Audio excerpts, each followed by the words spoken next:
Film की शुरुआत में हमें सुजुकी परिवार का परिचय मिलता है। इस परिवार में 4 सदस्य हैं, जो एक छोटे से अपार्टमेंट में रहते हैं। बच्चों के पिता का नाम सुजू है। सुबह जब सुजू उठता है तो उसे पता चलता है कि उसकी अलार्म घड़ी काम नहीं कर रही है, जिससे वह ऑफिस के लिए लेट हो चुका है। वह बाहर जाकर अपनी पत्नी से पूछता है कि क्या हो रहा है, और उसकी पत्नी बताती है कि जो भी चीजें बिजली से चलती हैं, वे सभी बंद हैं। वह कहती है कि शायद बिजली चली गई है। जब उसका बेटा यूई उठता है तो वह देखता है कि टीवी और एसी भी नहीं चल रहे हैं। सुजू बिजली कंपनी को शिकायत करने के लिए फोन करता है, लेकिन उसे पता चलता है कि उसका फोन भी काम नहीं कर रहा। अब बच्चे और उनके पिता सुजू सभी ऑफिस और स्कूल के लिए तैयार हो जाते हैं। जब वे लिफ्ट के पास जाते हैं तो बाहर बहुत भीड़ होती है। वे लिफ्ट का उपयोग करना चाहते थे, लेकिन बिजली जाने के कारण लिफ्ट भी काम नहीं कर रही थी। इसके बाद सभी लोग सीढ़ियों का इस्तेमाल करके ग्राउंड फ्लोर तक जाते हैं। वे सभी हैरान और परेशान होते हैं कि पूरे शहर में बिजली का आउटेज हो गया है, जिससे बिजली से चलने वाली कोई भी चीज काम नहीं कर रही। सुजू पहले से ही ऑफिस के लिए लेट हो चुका था, और जब वह ट्रेन से ऑफिस जाने की कोशिश करता है तो उसे पता चलता है कि ट्रेन भी बिजली के आउटेज के कारण नहीं चल रही। अब हम देखते हैं कि सभी लोग बस से जाने की कोशिश कर रहे हैं, लेकिन बिजली से चलने वाली सभी चीजें बंद हो चुकी हैं। दूसरी ओर सुजू का बेटा साइकिल पर जा रहा है और देखता है कि शहर में कोई भी वाहन काम नहीं कर रहा है, जबकि लोग उसकी साइकिल को देखकर चौंक रहे हैं। जब सुजू ऑफिस पहुंचता है तो वह देखता है कि ऑफिस का ऑटोमेटिक दरवाजा नहीं खुल रहा और किसी की घड़ी भी काम नहीं कर रही। कुछ लोग ऑफिस के दरवाजे को तोड़कर अंदर जाने की कोशिश करते हैं, और जब वे अंदर जाते हैं तो देखते हैं कि वहां कोई भी कंप्यूटर काम नहीं कर रहा है। वहीं सुजू की पत्नी अपने आसपास की सभी महिलाओं से बात कर रही होती हैं और पावर आउटेज के बारे में चर्चा कर रही होती हैं। इसके बाद सुजू की पत्नी किराने की दुकान पर जाती हैं, जहां वह देखती हैं कि लोग पानी और खाने की चीजें इकट्ठा कर रहे हैं।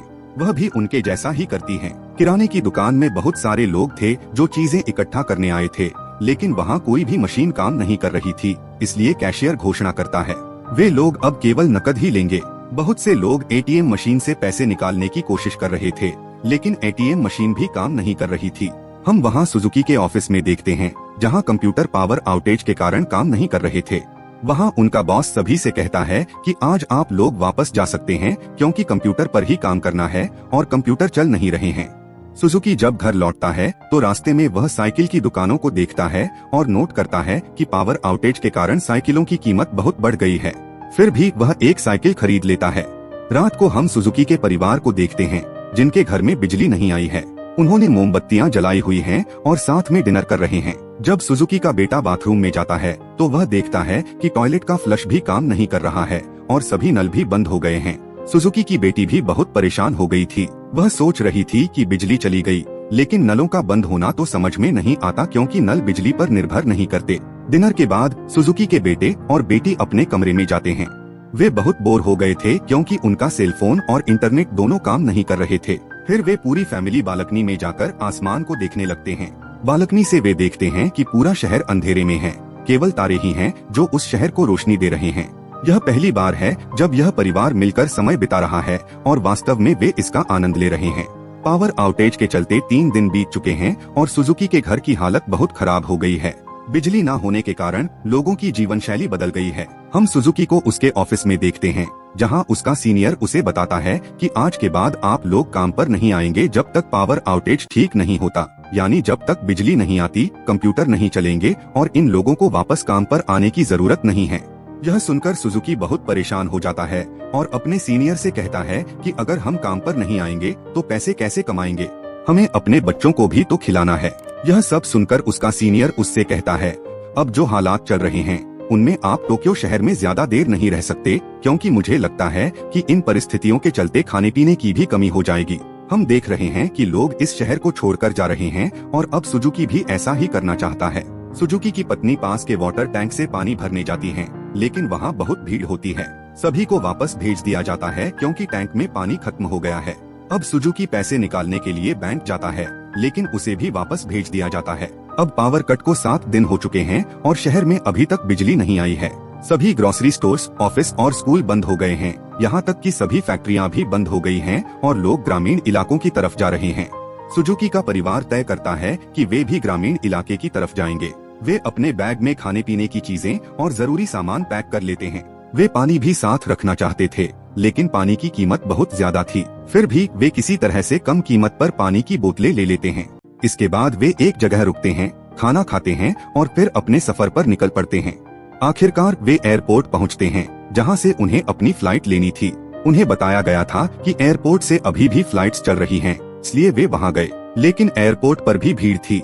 जब उन्होंने पता किया तो उन्हें पता चला कि फ्लाइट्स भी कैंसिल हो गई हैं और जब तक बिजली वापस नहीं आती फ्लाइट्स नहीं चलेंगी। वे एक होटल में एक रात बिताते हैं, जहां होटल के मालिक उनकी स्थिति को देखते हुए उनसे ज्यादा चार्ज लेते हैं। डिनर करते समय वे निर्णय लेते हैं कि फ्लाइट्स नहीं चल रही हैं, इसलिए उन्हें अपने गांव बाइसिकल से ही जाना होगा। अगले दिन वे एक बुक स्टोर से अपने गांव का नक्शा लेते हैं और अपनी जरूरत की चीजें लेकर सफर पर निकल पड़ते हैं। कुछ देर बाद साइकिल चलाते चलाते वे एक हाईवे पर पहुंचते हैं, जहां और भी लोग दूसरे देशों की तरफ जा रहे थे। रात बिताने के लिए वे एक कैंप में रुकते हैं, जहां अन्य ट्रैवलर्स भी होते हैं।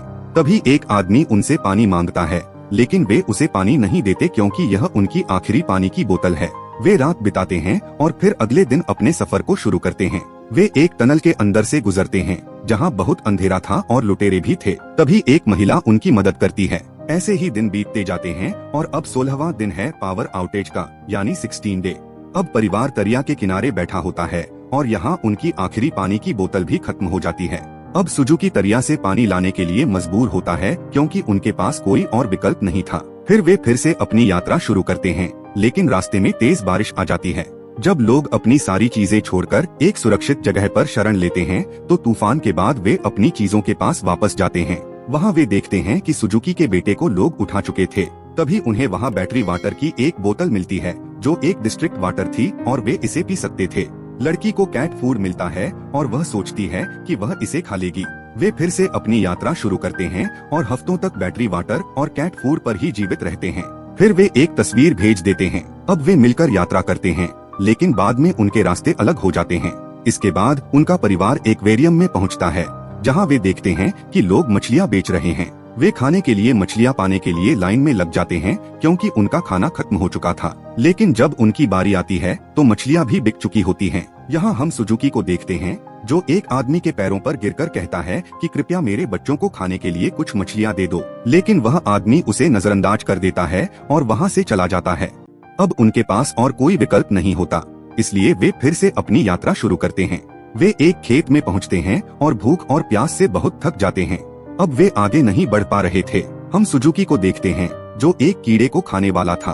तभी वह एक चिड़िया देखता है और किसी तरह उसे पकड़ लेता है। वे बहुत खुश होते हैं, लेकिन उसे काट नहीं सकते थे और उन्हें बहुत भूख भी लगी थी। तभी एक आदमी, जिसका नाम तनाका है, उनके पास आता है। वह कहता है कि इस चिड़िया को मेरे साथ मेरे घर ले आओ। वहाँ वह आदमी चिड़िया के टुकड़े टुकड़े करता है और उन्हें खाने के लिए देता है। वे उस चिड़िया को खाकर बहुत खुश हो जाते हैं क्योंकि इतने दिनों से वे भूखे थे। इसके बाद कैंडी और सुजुकी नदी के दूसरी तरफ वापस जाना चाहते हैं ताकि वे अपनी साइकिल को उस तरफ ला सकें। जब वे नदी के बीच में होते हैं, तभी तेज बारिश शुरू हो जाती है, जिससे नदी का पानी बढ़ जाता है और सुजुकी डूब जाता है। वे बहुत दुखी हो जाते हैं। इसके बाद वे फिर से अपनी यात्रा शुरू करते हैं, लेकिन अब उनके पास साइकिल नहीं थी। वे अपने गांव की ओर चलने लगते हैं। जब वे रेलवे ट्रैक पर चल रहे होते हैं, तभी कुछ कुत्ते उन पर हमला कर देते हैं, जिनमें से एक कुत्ता उनकी मां पर हमला करता है। वह सड़क से नीचे गिर जाती है और उसकी टांग टूट जाती है। बच्चे अपनी मां को सड़क पर लाते हैं और उनकी मदद करते हैं, साथ ही उनकी टांग पर पट्टी भी बांधते हैं। अगले दृश्य में हम सुजुकी की कार को देखते हैं, जो नदी के किनारे पड़ी है, लेकिन सौभाग्य से वह अभी भी जीवित है। वह नदी से बाहर निकलता है और पास खड़े एक ट्रक में जाकर बैठ जाता है। तभी हम देखते हैं कि वही परिवार फिर से एकजुट हो गया है और बहुत खुश है।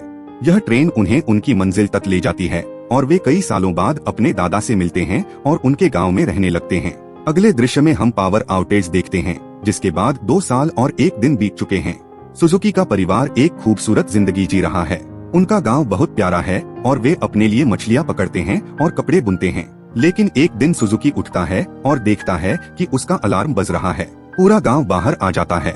हम देखते हैं कि जो बिजली चली गई थी वह वापस आ जाती है, बल्ब जलने लगते हैं और फोन भी बजने लगते हैं। सभी लोग बहुत हैरान होते हैं कि बिजली क्यों गई और फिर वापस आई। सुजुकी का परिवार भी अचानक टोक्यो में शिफ्ट हो जाता है। कुछ लोगों का मानना था कि बिजली का यह ब्रेकडाउन सूरज की किरणों के कारण था, जबकि कुछ का कहना था कि यह आतंकवादी संगठन का काम था, लेकिन सच्चाई कोई नहीं जानता था। फिल्म के अंत में परिवार को एक तस्वीर मिलती है, जो उस अजनबी ने ली थी जब वे अपने गांव की ओर यात्रा कर रहे थे।